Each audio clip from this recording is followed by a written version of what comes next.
Hello friends, Radhe Radhe everyone, Shri शिवाय नमस्तुभ्यम। आज की वीडियो में पशुपतिनाथ के व्रत के नियम मैं आपको बताने वाली हूँ। तो आज की वीडियो में हम जानेंगे कि पशुपतिनाथ व्रत कैसे किए जाते हैं, किन नियमों का पालन हमें करना चाहिए, ये व्रत क्यों किए जाते हैं और कब किए जाते हैं। तो संपूर्ण जानकारी आपको आज की वीडियो में मिलेगी। वीडियो को बिना स्किप किए एंड तक जरूर देखिए दोस्तों। तो चलिए वीडियो शुरू करते हैं। सबसे पहले पशुपतिनाथ जो नाम है ये भगवान शिव शंकर का नाम है। इस दिन भगवान शिव शंकर भोलेनाथ का पूजन किया जाता है। सोमवार के दिन हमें पशुपतिनाथ का व्रत करने होते हैं। इसमें 5 व्रत किए जाते हैं और पांचों व्रत हमें लगातार करने होते हैं। 5 सोमवार तक ये व्रत करना है। देखिए, हमें इस व्रत का पूजन मंदिर में जाकर करना होता है। शिवालय में ही जाकर हमको पूजन करना है। सुबह की पूजा भी की जाती है और शाम के समय भी, दोनों ही समय में भगवान शिव की पूजा की जाती है। तो दोनों ही समय आपको मंदिर में ही जाकर पूजन करना होता है। देखिए, आप जिस मंदिर पर पहले व्रत का पूजन आप जिस भी मंदिर में जाकर आप करेंगे, तो आगे के 5 व्रत भी आपको उसी मंदिर में आपको पूजन करना होगा। मतलब आपको मंदिर नहीं बदलना है, मंदिर नहीं बदला जाएगा, मंदिर वही रहेगा। जहाँ पर आपने पहले व्रत का पूजन किया है वहीं पर आपको 5 व्रत का पूजन आपको करना है। सुबह शाम दोनों समय आपको पूजन करना है और जिस भी घर में रहकर आप व्रत कर रहे हैं उसी स्थान पर रहकर आपको पांचों व्रत आपको करने हैं। मतलब जगह आपको चेंज बिल्कुल नहीं करनी है। पूजा का समय भी आप निर्धारित कर लीजिए और सुबह शाम की पूजा आपको उसी समय आपको करनी है। लगभग थोड़ा बहुत चेंज हो सकता है आगे पीछे, लेकिन समय निर्धारित जरूर करें। शाम के समय की पूजा प्रदोष काल में किया जाएगा। प्रदोष काल जो होता है ये सूर्यास्त होने से पहले 45 मिनट पहले का होता है और सूर्य अस्त होने के 45 मिनट के बाद का होता है। उसको हम प्रदोष काल कहते हैं। तो प्रदोष काल में शाम का पूजन किया जाता है। पशुपतिनाथ भगवान के व्रत बहुत ही सरल होते हैं। ऐसी कौन सी मनोकामनाएं हैं जो भगवान पशुपतिनाथ का व्रत करने से पूर्ण नहीं होती है। चाहे जो भी मनोकामनाएं हो, पूर्ण श्रद्धा भाव से किए हो आपने व्रत, तो सभी प्रकार की मनोकामनाएं पशुपति व्रत करने से पूर्ण हो जाती है। सामग्री कम ज़्यादा रहे कोई बात नहीं, बस आपका भाव सच्चा होना चाहिए। तो चलिए, सुबह से शाम तक आपको व्रत कैसे करना है ये मैं आपको बता देती हूँ। सोमवार के दिन सुबह स्नान करने के बाद बहुत सी महिलाओं के मन में सवाल होता है कि हम सिर धो सकते हैं क्या। मतलब जिस दिन आप सोमवार का व्रत करते हैं उस दिन के हम बाल सिर धो सकते हैं। तो ऐसा नहीं है, आप बाल धो सकते हैं। स्नान करने के बाद हम पूजा की थाली हम जमा लेंगे।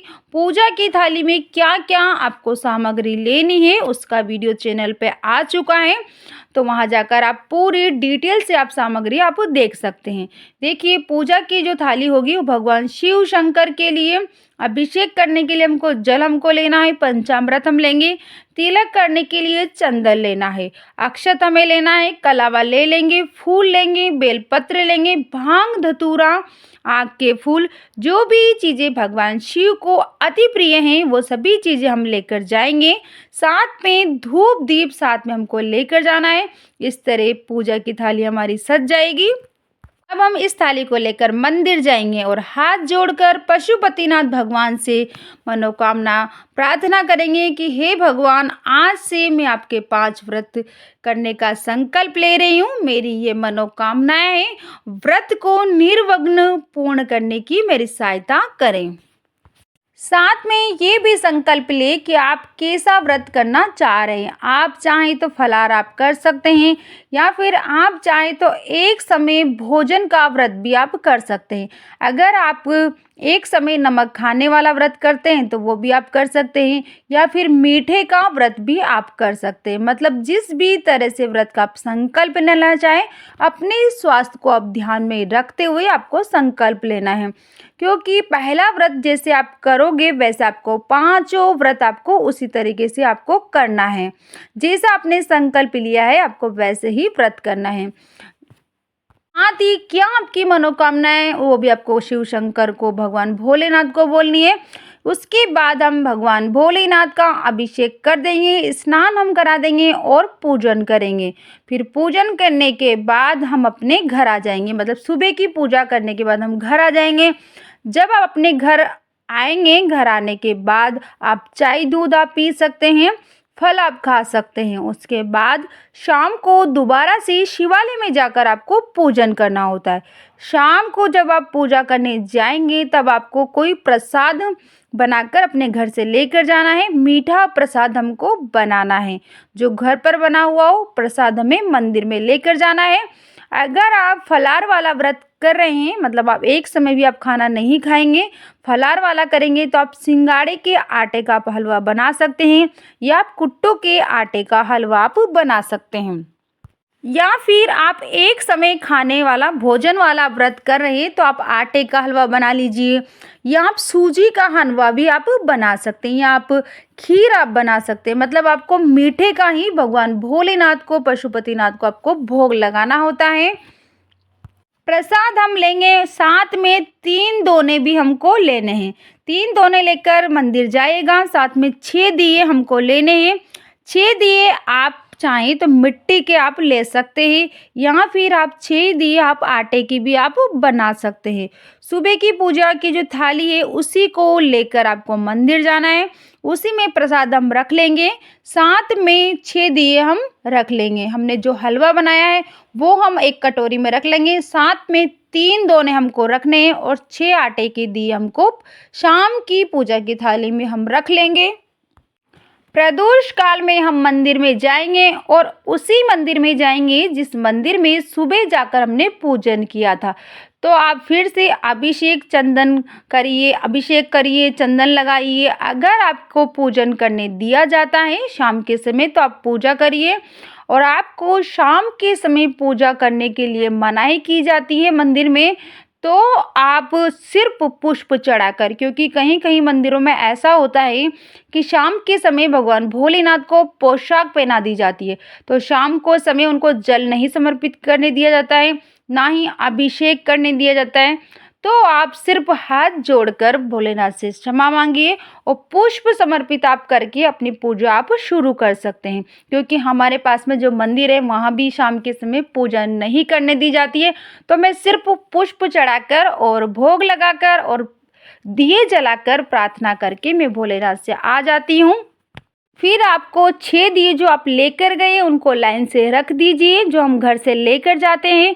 6 दिए हमको रखने हैं, लेकिन जो 5 दिए हम जला देंगे, साथ में जो छठा दिया है उसको हमको नहीं जलाना है। और हम मीठे का जो प्रसाद लेकर गए थे उसको 3 हिस्सों में मंदिर में जाकर हमको 3 हिस्से करने हैं।